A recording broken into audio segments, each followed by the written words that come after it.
Improve bone density, strength, balance, and overall longevity with OsteoStrong Hickory. Call 828-270-0918. This is Community Focus on the WHKY News. I'm Rob Eastwood. Arianna Mack starts us off with sad news related to a flu case in western North Carolina.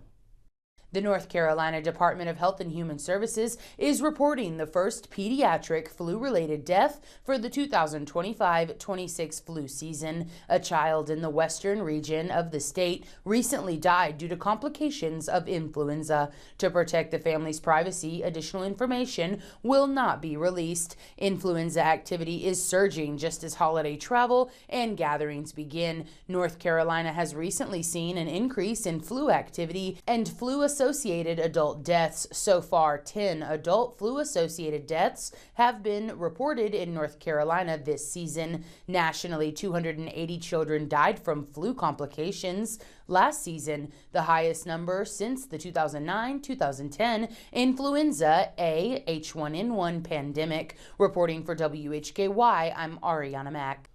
Thanks, Arianna, and our condolences to the family of that child. David Cedrone is up next with news on some awards issued to those who went above and beyond during Hurricane Helene. All right, thank you, Rob. Well, 5 North Carolina Department of Transportation employees and a state trooper are being honored for their heroic actions that saved lives during Hurricane Helene. The group received the Governor's Award for Excellence. It's the highest honor a state employee can receive for their actions along Interstate 40 in the Pigeon River Gorge. On September 28th, as heavy rain fell from Helene, caused the Pigeon River to rapidly rise. Parts of the eastbound lanes of I-40 began collapsing into the river. When crews arrived, motorists were trapped and unable to move as the roadway disappeared right around them. North Carolina DOT employees and a state highway patrol trooper quickly developed a plan. They redirected traffic away from the floodwaters and opened sections of the concrete median to get drivers to safety. Those honored include North Carolina DOT employees Scotty Coggins, David Hall, Austin Phillips, Garrett McFalls, and Christopher Strader, along with State Highway Patrol Sergeant Joe Henderson.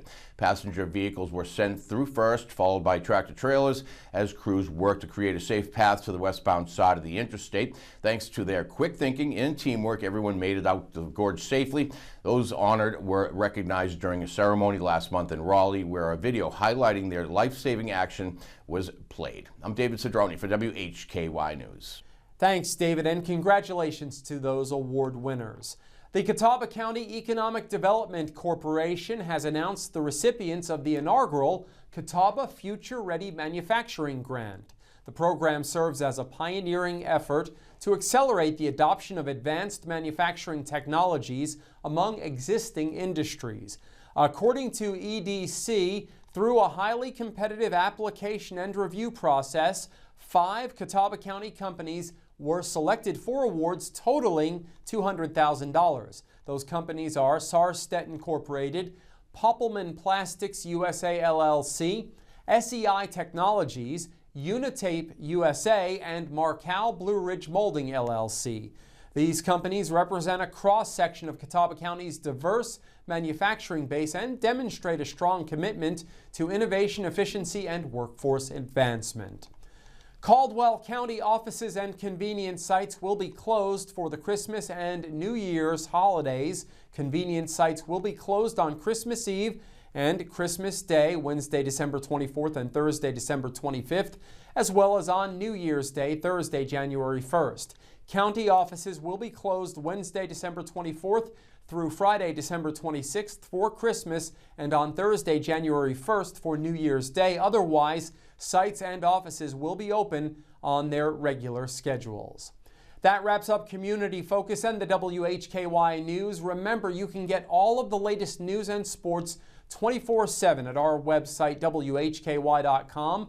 We also have local news and sports 7 days a week on our sister station, WHKY Radio. That is 1290 AM and 102.3 FM on the dial, also streaming on multiple platforms and at our website. Thank you for joining us. On behalf of Arianna Mack, David Cedrone, and Jason Savage, I'm Rob Eastwood, and from Hickory, this is the WHKY News.